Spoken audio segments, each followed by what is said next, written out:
episode is brought to you by Graphic Master Comics. The link is going to be in the description below. Also by Snickers and Chips Ahoy. All right, welcome back to another exciting episode of The Vampire Priest. I'm going to be your host for today, Father Antonio Rivera, and today we have Volume 5 of Dragon Ball Super. So we have Goku Zamas, we have Goku, we have my boy Vegeta. Why are they always doing Vegeta dirty, man?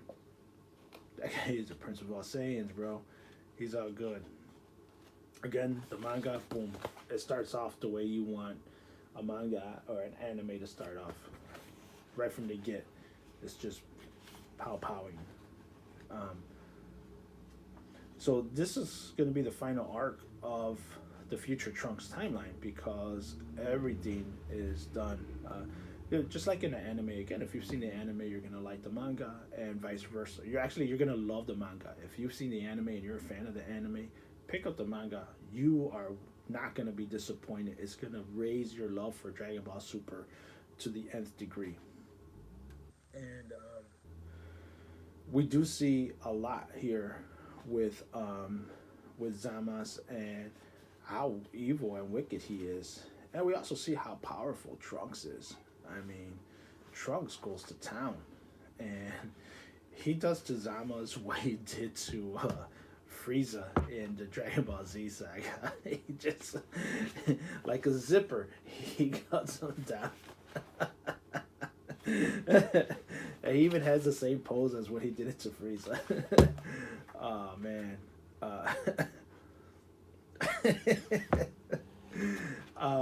What is different here is how the battle ends. It's actually, I don't know why it's so funny to me. It's just hilarious. But him and that sword, him and Gohan's sword, it is different. In the anime, he's able to do spirit bombs through the sword, and which kind of tripped me out. But not so much here. This ends in a really different way. Again, it's been a year since I've seen the anime for Super. I've seen it the whole way through. Just recently with my youngest, we saw the Tournament of Power, but not the Trunks one. Although we're watching the Trunks timeline on Dragon Ball Z, but either way, so we do get a plethora of Zamas.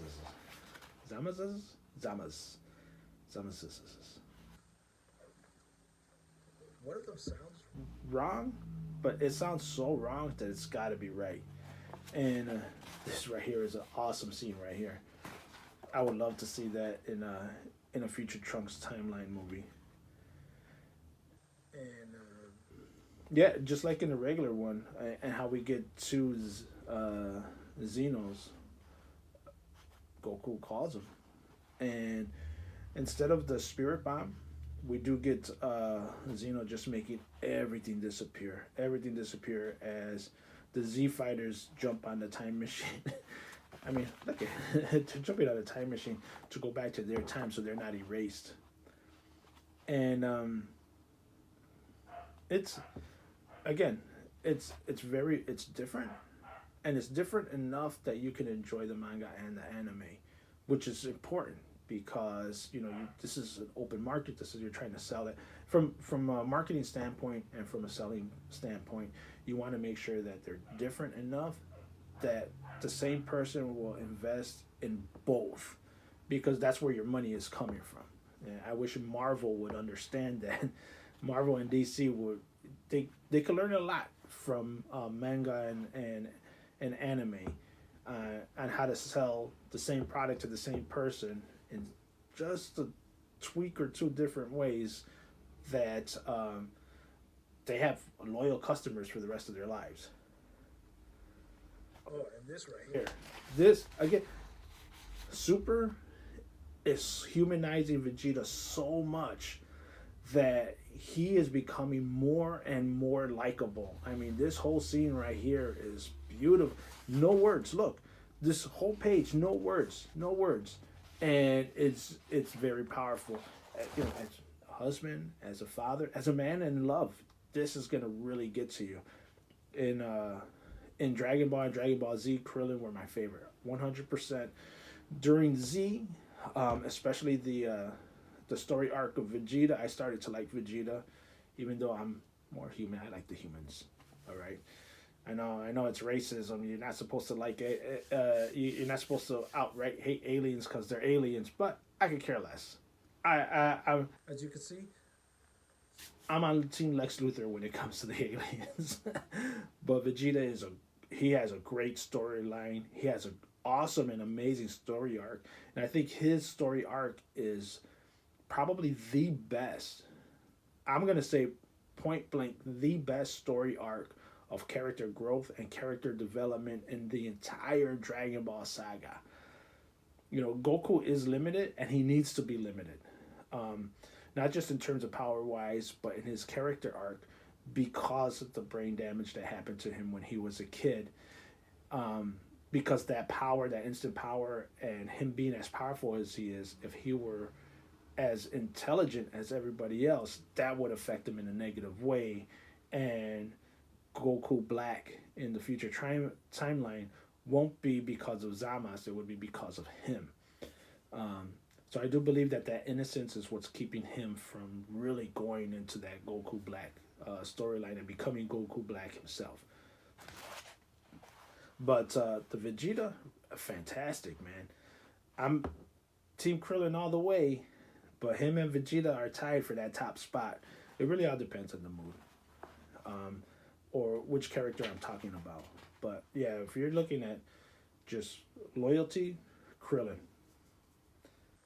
If you're looking at character development, Vegeta, 100%. So, anyways, they all come back and they discover that they can't go back to that future. That future is wiped out. So they have to find another timeline for future Trunks and future Maya to jump off at.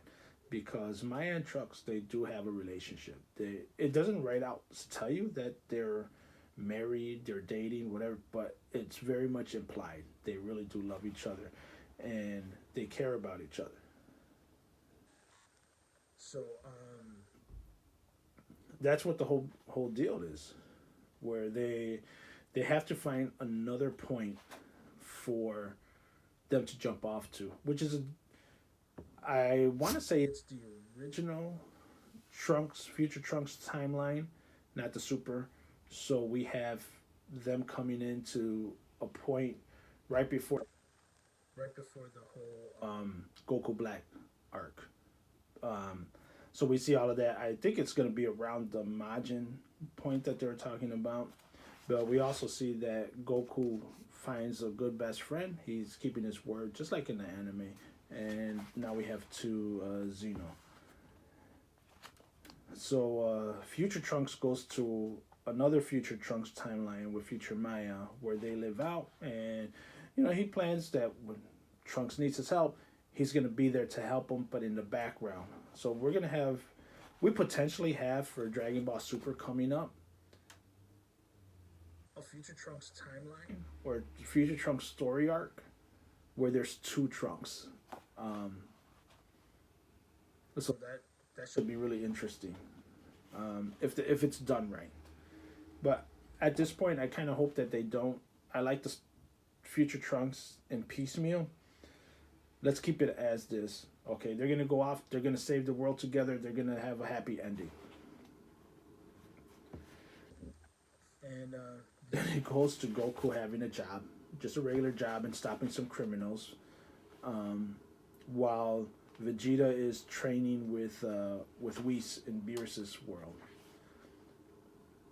And Vegeta's holding his own against Beerus. Remember, he's the first person to lay a hand on Beerus in the first volume with the whole "What have you done with my Bulma?" That dude's insane, man. He was on fire. He got a few licks in there. Um, but then we hear more about stuff going on with Goku and the Tournament of Power, and coming down we see Whis pregnant. Oh no, this ain't Whis. This is Bulma. I'm sorry. So Whis brings everybody together, and Whis is actually the one who delivers the baby because Vegeta does not want to go. He's like, "Psh, nah, bro, I'm done with that nonsense. My baby's gonna be born." And he tries to blame it on Bulma. Like, oh, Bulma will get mad, but dude, he's so much more powerful than Bulma. He just doesn't want to go because he wants his baby. He wants to see his baby. Because we do see, as previously mentioned in one of the other videos, where he calls Goku a horrible father, a terrible father. I think it was in when Future Trunks was around, because of the way he's acting. Now, what this is cool is because they're gonna go over the Tournament of Power and the rules, so they have all the gods of destructions fighting each other, which I would have loved to see. That would have been phenomenal. That would have been freaking awesome, because everybody hates Beerus, but Beerus holds his own against all of the universes, you know. So that is really cool. Seeing the gods of destruction go at it on the table, it is so much fun, you know. And this is pretty much how it ends. You know, they're getting ready to say goodbye to Trunks. He's ready to go. Tournament of Power is being announced, and the Gods of Destructions are going at it.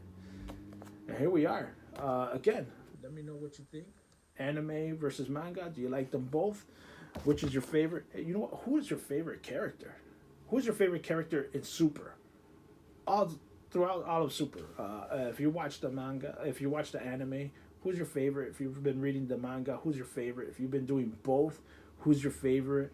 Right now, in all of Super, in the manga, it's going to be Vegeta. However, in the anime, it's going to be Krillin. That Krillin episode when he was recruited to take part in the Tournament of Power, freaking awesome, man. It was great. That is the way you're supposed to do Krillin. That's the way you're supposed to do him. Don't do my boy dirty, you know. Us Baldies got to stick together. Don't forget to like, share, comment below. Let us know what you think.